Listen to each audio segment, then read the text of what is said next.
Early game since that match against Bayern Munich, then you are dropped right into the fire in game one of the playoffs. How was that? I felt great. I felt really, really great. I was a little uncertain, truly of how I would feel, but I felt fantastic, both mentally and physically throughout the game. Were you on limited minutes?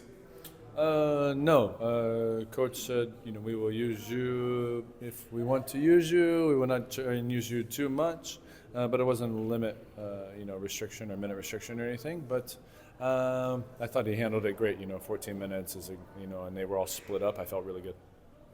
And 10 minutes in the second half, you played 10 minutes in the second half specifically.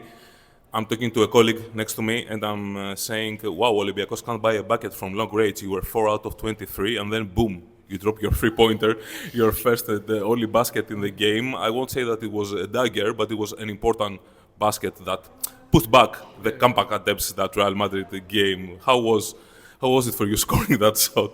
It was great just for the confidence and building that going forward, but through this whole time out, it's not like I've just been sitting on my back the whole time. I've still been able to work on my game, and I feel very confident about it. It's kind of weird to say with limited action, but I feel great about my shot, how I'm moving, my touch, the speed of the game. I feel really good about it right now.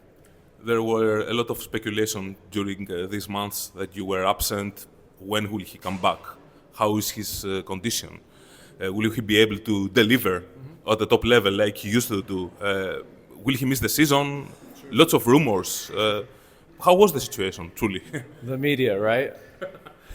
The media, the fans fuel everything. No, I'm joking. It's what makes it fun. It's what makes our sport so much fun. But no, I felt great. The training team here, the physios have been amazing. Shout out to Mr. Yorgos. He's been really, really amazing. I am seeing him more than anybody else in my life. I see him for 5-6 hours a day, but he's been working super hard to make sure I get back right, and there was never anything that was so serious, never talks of surgery or anything like that. So I'm very happy that Olympiacos gave me the time to heal 100%, and that's really something not to be taken for granted. Was there ever any possibility that you will miss the season? No. You have been there, of course, with Olympiacos in multiple seasons. 2022, 2023, you guys won in game one and you lost in game two. So how do you avoid that? How do you avoid this tricky game two where sometimes we see visiting teams getting the win they want? I think that's the typical break. That's like the break game. That's what they say here, the typical break game, yeah. And we have to be able to look ourselves in the mirror and say, okay, game one is completely over. It's finished. We got to be ready for game two. There's obviously a very experienced team over there. They will come out. They'll be ready to play. They will play with more physicality. They'll play stronger, with a bigger hunger for the game. They will play, and we have to be ready for that. And this is my last question.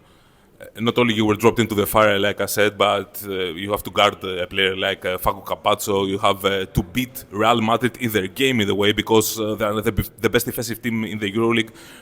According to some analytics, they are the best defensive team in the EuroLeague. So how do you approach the game against such a team that is also hard-nosed?